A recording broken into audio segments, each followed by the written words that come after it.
जी, break से आगे हम वापस आपको कहेंगे एक बार फिर से खुशामदीद और खुशामदीद के साथ ही बात करेंगे कि पाकिस्तान में जो फैटी लिवर यानी जिगर की जो बीमारियां हैं तेज़ी से बढ़ रही हैं और उसकी यही वजूहत है कि हमारा जो लाइफ स्टाइल है वो हेल्दी नहीं है। हम जो ग़िज़ाएँ खाते हैं वो प्रोसेस फूड होता है, बेकायदा खाना खाना टाइम पे नहीं खाते और उससे ज़्यादा ये कि जो भी चीज़ लेते हैं वो हम कोशिश करते हैं कि प्रोसेस हो या फिर फास्ट फूड हो और उसके साथ साथ मीठे का बहुत ज़्यादा इस्तेमाल, बहुत से ऐसे मशरूबात हम इस्तेमाल करते हैं जो कि हमारी सेहत के लिए अच्छे नहीं हैं। इस बात को हमें समझना चाहिए कि हमारा जो लिवर है वो तमाम फंक्शन हमारे जिस्म का जो है वो लेता है और हमें सेहतमंद रखने में बहुत उसका किरदार है।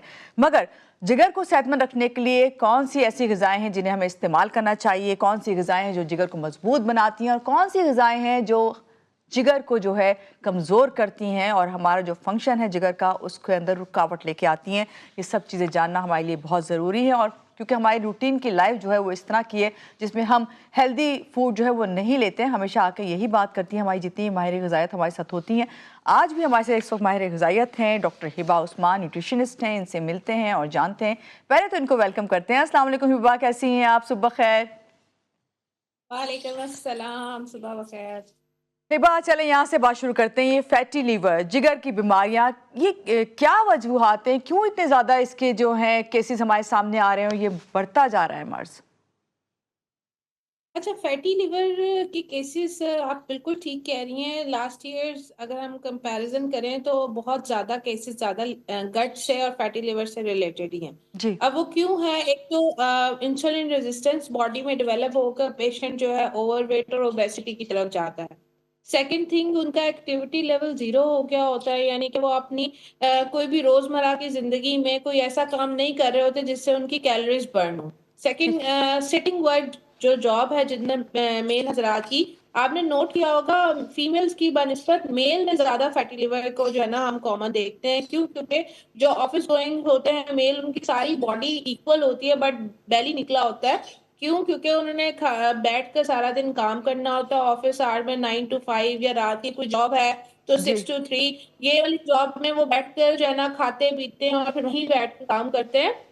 उनका एक्टिविटी लेवल्स बिल्कुल ज़ीरो हो जाता है। अब उसमें जो वो खाते हैं और वो जो उस फूड इनटेक उस टाइम पे वो कर रहे होते हैं, उसमें ज़्यादातर मोस्टली जंक फूड्स ही होते हैं। बहुत कम होते हैं जो है ना सुबह नाश्ता घर से करके जाते हैं और रात को आकर घर पे खाते ज़रूर हैं, हुँ। लेकिन रात को आकर घर में खाने का मकसद ये है कि 9 बजे खाया, 8 बजे खाया और 7 में फिर सो गए। तो उनमें कैलोरीज़ बर्न फैक्टर वाला भी फैक्टर ज़ीरो हो जाता है। तो ये ज़्यादा मतलब फैटी लिवर की जो कंप्लेंट्स है ज़्यादा क्यों आने लगे हैं? क्योंकि बॉडी में मेटाबॉलिज्म स्लो हो जाता है और जब मेटाबॉलिज्म स्लो हो जाता है तो ज़ाहिर-सी बात है बॉडी जो है ना ओवरवेट और ओबेसिटी की तरफ जाती है। तो ये रिसर्च है कि बहुत से लोग कहते हैं, नहीं ये प्रॉपर कहते हैं कि अगर आपके पास there is no medication of fatty liver, हुँ। आपने सिर्फ डाइटरी मॉडिफिकेशन ही करनी है। तो डाइटरी मॉडिफिकेशन से ही आप फैटी लिवर को क्योर कर सकते हैं। और वो डाइटरी मॉडिफिकेशन क्या है कि आपने अपनी लाइफ से फैट निकाल देना है, अपनी लाइफ से जो है ना ऑयल निकाल देना है, आपने चिकनाई वाली चीज़ें नहीं खानी, आपने ऐसी चीज़ें नहीं खानी जिससे आपका वज़न बढ़ रहा है, आपने अपनी बॉडी को मेटाबोलाइज़ रखना है, अपनी बॉडी को डिटॉक्सिफाई रखना है, सारा दिन अपनी बॉडी को टॉक्सिन से रिमूव करना है, उसके लिए आपको डिटॉक्स पीना पड़ेगा, उसके लिए वो चीज़ें करनी पड़ेंगी जो आपके लिवर के लिए फ़ायदेमंद है। ठीक आपने है। नोट किया होगा fatty liver is the start stage of, अगर आप देखेंगे सिरोसिस की तरफ जब हम जाते हैं ग्रेड हुँ। 3 या S3 की तरफ, तो वो अगर हम स्टार्ट स्टेज पे ही आपको लग रहा है कि आपको कब्ज़ हो रही है, ऑन एंड ऑफ हो रही है, आप उस कॉन्स्टिपेशन की वज़ह से जो है ना बहुत मसाइल में मुब्तला हो रहे हैं, आपको गट इश्यूज़ हो रहे हैं, तो आप पहले सबसे पहले जाकर अपने कंसल्टेंट से कंसल्ट करें हुँ। कि मेन रीज़न क्या है कॉन्स्टिपेशन का, अगर आपका फाइबर इंटेक भी बहुत अच्छा है। सही। अच्छा, आपने फैटी लीवर के लिए बताया, खाना-पीना ही क्या इसका मतलब है? हिबा, हमें समझना चाहिए खाने-पीना ही जो है हमारा शामिल है इसमें फैटी लीवर होने की वजूहात यही कि अगर हम सही खाना-पीना नहीं लेते या फिर ये कहना कि आप ऑयल का ज़्यादा इस्तेमाल करते हैं, चिकनाई का ज़्यादा इस्तेमाल करते हैं अपने खानों में? हाँ जी, फैटी लिवर में चिकनाई का इस्तेमाल जो है ना सबसे ज़्यादा कंसीडर किया जाता है और जिसमें सबसे ज़्यादा मैंने आपको कहा मेटाबॉलिज्म बहुत ज़्यादा स्लो हो जाता है। जब मेटाबॉलिज्म स्लो हो जाता है तो ऑटोमेटिकली जो है ना क्लाइंट बॉडी ओवरवेट और ओबेसिटी की तरफ जाती है। हुँ। तो जब ओवरवेट और ओबेसिटी की तरफ क्लाइंट चला जाता है तो ऑटोमेटिकली जो है ना बॉडी में फैट बनने लग जाता है। फैट बर्निंग प्रोसेस बिल्कुल स्लो हो जाता है। कुछ क्लाइंट्स होते हैं वो फैट बर्न भी कर रहे होते हैं, लेकिन देखिए बेली सबसे ज्यादा फैट जो है ना आपके बेली पे प्रोमिनेंट होता है। और सही। सबसे ज्यादा फैट जो है वो बहुत देर बाद आपका जो है ना बेली फैट जाता है सबसे एंड हम्म। में। आपकी हम्म। पूरी बॉडी टोन हो जाएगी और एंड पे जाकर आपका बेली फैट रह जाएगा। क्यों? क्योंकि बेली फैट को चढ़ने में भी उतना टाइम लगता है और उसको मतलब उतरने में भी उतना टाइम लगता है। तो बिल्कुल आपको सही। अगर आप तो वेट हिबा लॉस, मुझे ये बताइए, आप जब बात कर रही हैं कि आप अगर आप जो है आपको पता चल जाता है, अगर आपका फैटी लीवर का उस तरह पता चल सकता है कि आपका अगर बेली जो है वो निकल आए, तो आपको समझ जाना चाहिए कि यकीनन कोई ना कोई फैटी लीवर का इशू है। आपको इसके लिए फौरन जाके मिलना चाहिए डॉक्टर से और अपने कोई टेस्ट करवाने चाहिए। हाँ जी, बिल्कुल, बहुत अच्छा क्वेश्चन है। अगर आपको मुसलसल कब्ज रह रही है, जी। कॉन्स्टिपेशन का इशू रह रहा है, और अगर आपके एलएफटीज डिस्टर्ब है, यानी कि आपका एएलटी रेज है और एएसटी रेज है, और जी। आप देख रहे हैं कि ये दोनों मुसलसल रेज है और आपको गट के मसाइल, मैदे के मसाइल बहुत ज्यादा रहने लग गए हैं, और लिवर यानी कि आप इरिटेट कर रहा है, आपकी बॉडी में स्वेलिंग हो रही है ऑन एंड ऑफ, आपकी बॉडी में वाटर रिटेंशन पैदा हो रही है, एडिमा हो रहा है आपकी बॉडी में, आपकी बॉडी स्किन पे डिफरेंट पैचेस होते हैं हल्के हल्के से ब्राउन ब्राउन से, बिल्कुल वो पड़ने बिल्कुल। लग गए हैं, आपकी आपकी स्किन खराब हो रही है। हम्म। आपको सबसे पहले, अब मैं कहती हूँ साल में एक दफा आपको अपने पूरे रूटीन टेस्ट करवाने चाहिए। उनमें से कौन से रूटीन टेस्ट? सबसे पहले आपका फास्टिंग लिपिड प्रोफाइल है जिसमें कोलेस्ट्रॉल आपका चेक होगा। दूसरा टेस्ट जो बहुत इंपॉर्टेंट है वो HbA1c है, जिसमें शुगर आपका पता चलेगा, आपकी 6 महीने की शुगर इंसुलिन रेजिस्टेंस कितनी है। हम्म। थर्ड मोस्ट इंपॉर्टेंट, आपका यूरिक एसिड पता होना चाहिए है, आपका विटामिन डी पता होना चाहिए है, आपका जैसे LFT पता होना चाहिए। ये वो टेस्ट हैं, अगर आप अपनी डाइट वेट लॉस जर्नी भी स्टार्ट जी। कर रहे हैं तो ये वो टेस्ट हैं, तो आपको करवाना बहुत ज्यादा जरूरी है। उसके लिए आपकी हेल्थ जहाँ पे लाए कर रहे हैं आप, आपको पता चलेगा कि सारा साल मैंने किन चीजों की मेरे अंदर डेफिशिएंसी है और किन पे मैंने काम करना है। सही। बहुत अच्छी आपने बात बताई है। सेहतमंद जिगर के लिए आपसे जानना चाहेंगे, क्योंकि आप एक माहिर ग़िज़ाइयत हैं और आप अच्छे से बता सकती हैं कौन सी ऐसी ग़िज़ाएँ हैं कि हमें उसे अपनी ज़िंदगी में रोज़मर्रा शामिल कर लेनी चाहिए। अच्छा, मैं कहती हूँ अगर लिवर का फैटी लिवर का इशू है तो फिक्स का इस्तेमाल डेली, अंजीर, 2 अंजीर रात को डिप कर लें, सुबह उठ के उसका पानी भी पी लें और वो 2 अंजीर भी खाएं। कॉन्स्टिपेशन इशू ना होने दें, जितना अच्छा फाइबर ले सकते हैं वो लें, इसबगोल के छिलके का इस्तेमाल करें, बेसल सीड्स का इस्तेमाल करें, हम्म। ज्यादा फ्रूट और वेजिटेबल्स का इस्तेमाल करें जिसमें आपको कब्ज ना हो। सही। अच्छा, तो आप समझती हैं कि अगर हम अपनी ग़िज़ाओं में ज़्यादातर दालें, सब्जियाँ और ये चीज़ें शामिल कर लें तो वाक़ई जिगर की जो है वो सेहत बेहतर हो सकती है? बिल्कुल, अगर आपका आपका जो है ना जिगर फंक्शन बहुत बेहतर हो सकता है। आप फैट्स बर्न प्रोसेस आप बहुत अच्छा कर सकते हैं, आपकी बॉडी मेटाबोलाइज बहुत अच्छे तरीके से हो सकती है। देखिए, फ्रूट्स जितने भी हैं आपकी बॉडी को फ्रुक्टोज देते हैं, और जितना जी। अच्छा आपकी बॉडी टॉक्सिन रिमूव करती है, विटामिन सी वाले जितने फ्रूट्स आप ले सकते हैं वो लें। उससे क्या होता है, वो बॉडी से फ्लश आउट हो जाते हैं और आपकी हम्म। बॉडी और आपकी जिगर को बहुत अच्छा जो है ना डिटॉक्सिफाई करते हैं। मैं हमेशा कहती हूँ, विंटर हो या समर हो, आपने अपनी बॉडी को डिटॉक्सिफाई बहुत करना है। आपने पानी बहुत अच्छे तरीके से पीना है। पानी one of the big factor है कि 70% हमारी बॉडी लाया करती है वाटर पे। और सर्दियों में अमूमन आपने देखा होगा ज्यादा गट के मिसाइल, कॉन्स्टिपेशन के मिसाइल क्यों होते हैं, फैटी लिवर जिनको है उनकी कॉम्प्लिकेशन ज्यादा क्यों बढ़ जाती है, क्योंकि वो पानी का इस्तेमाल कम करते हैं, क्योंकि सर्दियों में पानी नहीं पिया जा सकता। तो कोशिश करें, अगर आप 8 गिलास पी रहे हैं उसमें से 4 गिलास आपका डिटॉक्स हो। विंटर हम्म। का डिटॉक्स बनाने के लिए आपके पास फ्रूट्स आए हुए हैं, उनको पानी में 4 स्लाइस करके डाल लें और सारा दिन उसका जो है ना आप पानी पीते ना, बेशक थोड़ा थोड़ा करके पीते ना, लेकिन पानी बहुत ज्यादा जरूरी है सर्दियों में, खास तौर पे स्किन के लिए भी, आपकी ग्लोनेस के लिए भी। आपकी स्किन ड्राई हो जाती है क्योंकि आपका गट खराब होता है। ये सारी चीजें इंटरकनेक्टेड है आपस में। बिल्कुल सही बात आपने कही है। और अभी आप हमारे साथ ही हैं हिबा, हम ब्रेक पे जा रहे हैं और आपने पानी का कहा है तो मैं पानी ही पीती हूँ और आप भी पानी पिए। जब तक ब्रेक से वापस आते हैं रहिएगा आप हमारे साथ।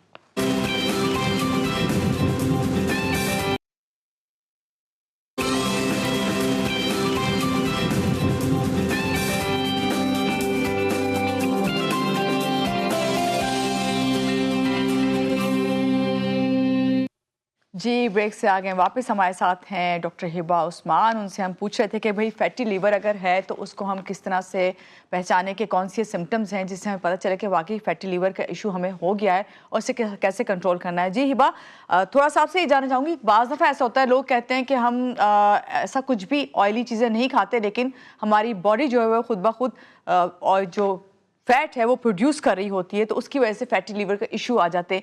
या ये कह लें कि आपकी फैमिली में होता है ये तमाम सिम्टम्स, तो आपके जीन के साथ ही चलता है, तो क्या ऐसा है? अच्छा देखिए, मैंने अभी पहले भी कहा कि पूरी बॉडी टोन होती है। बहुत से मेल हजरात, फीमेल्स में ज्यादातर ये मसला तब आता है जब वो बेबी बॉर्न करती है और उसके बाद फैट्स जो है ना, वो वेट लॉस जर्नी प्रॉपर नहीं कर पा रही होती है और वो फैटी लिवर उनका मोस्टली हो जाता है। हम्म। 50-60% फीमेल्स में ऐसे होता है। मेल्स में जो है ना, आपको जैसे लगता है कि पूरी बॉडी टोन होती है, बाजू आर्म लेग्स कहीं पे फैट नहीं होता, बेली पे होता है। क्यों? क्योंकि उनका सिटिंग वर्क जो जॉब है उनकी, वो ऐसी होती है कि मोस्ट ऑफ द टाइम उनको बैठ कर काम करना पड़ता है। जिसमें क्या होता है, जैसे मैंने बताया कि वो अपनी पूरे दिन के एक्टिविटी फैक्टर जीरो कर रहे होते हैं। हम्म। यानी कि अगर उन्होंने अपनी लाइफ में अगर ये चीज को क्योर करना है, तो एटलीस्ट मैं कहती हूँ 10 ऐसे स्टेप्स हैं, जिनमें से एक स्टेप ये भी है कि अगर आप अपना ऑफिस वर्क भी कर रहे हैं, तो उस ऑफिस वर्क के 9 से 5 के घंटों में आप एटलीस्ट सिर्फ आधा घंटा ऐसा निकालें कि जिसमें आप चहलकदमी कर सकें, और उस आधे घंटे में आप काउंट करें कि आपका 1500 स्टेप हुए हैं, 2000 स्टेप हुए हैं। वो आपने अपने रिकॉर्ड में रखने हैं और उन स्टेप्स को इंक्रीज करें आधे घंटे में। उससे क्या होगा, जब आपका हार्ट रेट इंक्रीज होगा, हम्म। ऑटोमेटिकली जो है ना, आपकी कैलोरीज बर्न फैक्टर स्टार्ट हो जाएगा। तो जब आप वो मेल हजरात जिनका सिटिंग वर्क बहुत ज्यादा है, एक तो उनको चाहिए कि वो खाकर एकदम से सोए मत। अगर खा लिया है तो उसके बाद अपनी चहलकदमी लाजमन करें, और कैफीन इनटेक का इस्तेमाल कम करें। जैसे कॉफी चाय है, वो भी आपको जो है ना, अच्छा कॉफी बहुत अच्छी है फैटी लिवर के लिए। हम्म। चाय का कह रही हूँ, चाय जो है वो जो है ना, उससे थोड़ा सा परहेज करें। जो हम दूध वाली चाय बनाते हैं, इंग्लिश टी पिए, और जैसे अलग कावा बना के ऊपर से दूध डाला जाता है। अच्छा, बहुत से जो है ना क्लाइंट्स जिनको कॉफी सूट करती है, तो कॉफी फैटी लिवर के लिए बहुत अच्छी है। लेकिन अगर जिनको बीपी का इशू नहीं है और किसी चीज से एलर्जेंस नहीं है, तो कॉफी का इस्तेमाल करें। अगर उन्होंने फैट बर्न करना है, तो प्री वर्कआउट में जैसे कि वॉक करने जा रहे हैं, तो कॉफी पीकर जाएं। क्योंकि खाली पेट अगर आप कॉफी पीकर वर्कआउट करते हैं, तो मोस्ट प्रोबेबली आपका फैट बर्न होता है। ठीक है, सही। लेकिन ये बात नहीं है कि हर कोई खाली पेट जाकर जो है ना वॉक करने लग जाए। 5 फिंगर्स आर नॉट इक्वल। तो आपने कोशिश करनी है अपनी कंसल्टेंट से कंसल्ट करें कि मैं प्री वर्कआउट में क्या लेकर जाऊं। हमेशा अगर आपने वर्कआउट करना है या वॉक पे जाना है, तो कुछ ना कुछ लेकर जाएं जो आपकी बॉडी की नीड है। बिल्कुल। अच्छा हिबा, अभी आपने जिस तरह बताया है कि ख़ास तौर से मर्द हज़रात के ऊपर आपने फ़ोकस किया हुआ कि जो ऑफ़िस वर्क कर रहे होते हैं और सारा-सारा दिन बैठ के काम कर रहे होते हैं, उनको आपने कहा कि आधा घंटा कम से कम या 15 से 20 मिनट अपने लिए निकालें। ये मुश्किल नहीं है, बिल्कुल आपने बहुत अच्छी बात बताई है। लेकिन अगर आपको ये पता चलता है कि भई आपका जो है फैटी लीवर हो गया है, आपको ये मसला आ गया है, तो ऐसे में आपको सबसे पहले कौन से स्टेप लेने चाहिए जिससे आप जो है ये शिकायत को दूर कर सकते हैं कि अगर एक दफ़ा फैटी लीवर का मसला हो गया तो उसे ख़त्म किया जा सकता है या नहीं? अच्छा, सबसे पहले तो व्हाइट शुगर में बंद बंद करवा दूंगी। ठीक है। ओके। सेकंड जो बहुत इंपॉर्टेंट चीज है, वीट ग्लूटेन, जिन चीजों में ग्लूटेन है उसको स्टॉप किया जाएगा। ठीक है। थर्ड जो मोस्ट इंपॉर्टेंट चीज है कि आपके फैट्स जो हाई फैट है, रेड मीट, इसको स्टॉप किया जाएगा। ठीक है। लीन प्रोटीन का इस्तेमाल किया जाएगा, लेकिन वो भी वीक में 3 टाइम्स किया जाएगा। ठीक है।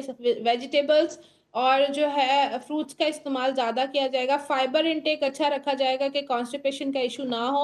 जी। आपने फैटी लिवर अगर आपको स्टार्ट है, S1 ग्रेड है या मतलब ग्रेड 1 है, तो कोशिश करें कॉन्स्टिपेशन ना हो। क्योंकि constipation is very highlighting sign के, जिसमें कब्ज की शिकायत जो है ना, लोगों को ऑन एंड ऑफ पूरे हफ्ते में रहती है। तो आपने कोशिश करनी है डेली आपको आप वॉशरूम से फ्री हों एटलीस्ट 1 टाइम, और नहीं तो 2 टाइम तो जरूर हो।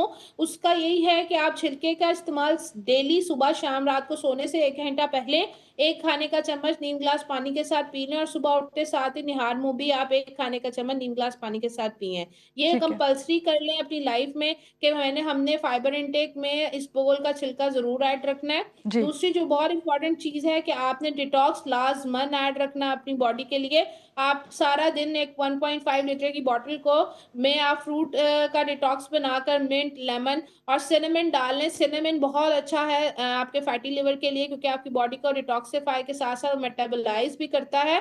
तो आपने वो बॉटल अपने साथ बनाकर ऑफिस में ले जानी है, और उसको रिफिल करते रहना। कोशिश करना आप बेशक उसमें नीम गर्म पानी डाल लें, लेकिन उसको रिफिल करके सारा दिन कोशिश करें वही पिए। और जो बहुत इंपॉर्टेंट चीज है कि ऐसी चीजें जैसे आप जंक फूड्स है, मैं ये नहीं कहती हम सोसाइटी में रहते हैं, हमें बाहर हुँ। आउटिंग भी करनी पड़ती है, बिल्कुल। लेकिन उसको करने के बाद अगर आप खा भी लेते हैं तो अपनी बॉडी को बैलेंस रखें। बैलेंस किस तरह रखा जा सकता है कि आप वॉक कर लें, वॉक करने के बाद आप अपने अगले जो जितने दिन हैं उनमें कोई ऐसी चीज ऐड ना करें अपनी डाइट में जिससे आपको लगे कि आपकी बॉडी ओवरवेट की तरफ मजीद जा रही है। जंक फूड्स में से मैदे से बनी हुई कोई चीज अपनी डाइट में ऐड ना करें। ये कुछ कुछ एहतियात हैं, अगर वो कर लें स्टार्ट के स्टेज में तो वो ग्रेड 2 तक नहीं पहुंच पाता। ठीक है, वरना ग्रेड 2 तक अगर आप पहुंच जाते हैं तो फिर वो क्योरेबल नहीं है क्या? नहीं, क्योरेबल है, ग्रेड 3 भी क्योरेबल है, लेकिन वो वर्स कंडीशन मल्टीपल मल्टीपल मोर जो है ना डिजीज बॉडी में जो है ना अक्युमुलेट होने लग एग्जैक्टली जाती मैं हैं आपसे वो। यही जानना चाहती थी, क्या उसकी वजह से और कौन सी डिजीज का आपको सामना करना पड़ सकता है?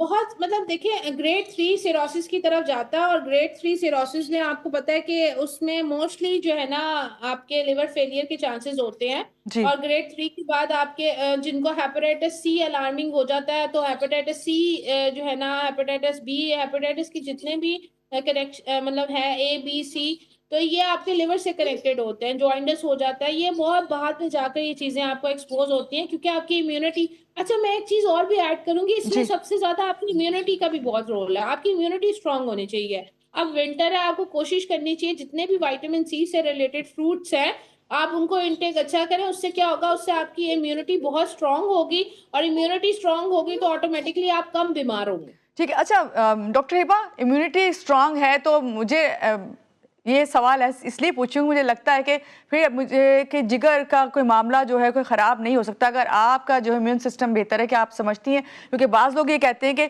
हम अगर बाहर की तली हुई चीज़ें नहीं खा रहे तो हम तो घर से ये चीज़ बना के लाएं, लेकिन वो मैदे की बनी हुई, तो क्या वो उतनी ही नुकसानदेह है घर की बनी हुई चीज़ फैटी लीवर के लिए, या फिर जितनी बाहर की चीज़ होती है बनी हुई?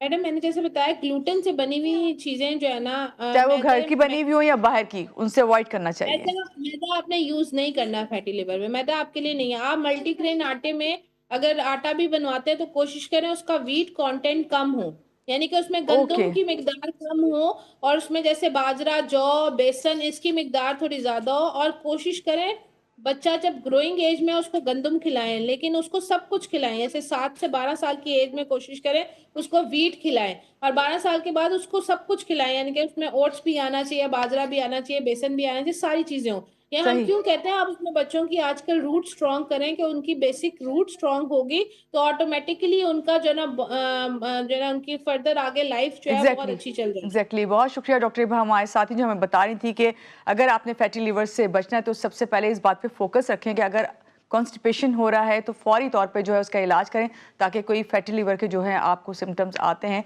तो वहीं पे ख़त्म हो जाएं। यहाँ पे लेंगे एक छोटी सी ब्रेक के बाद वापस आते रहिएगा हमारे साथ।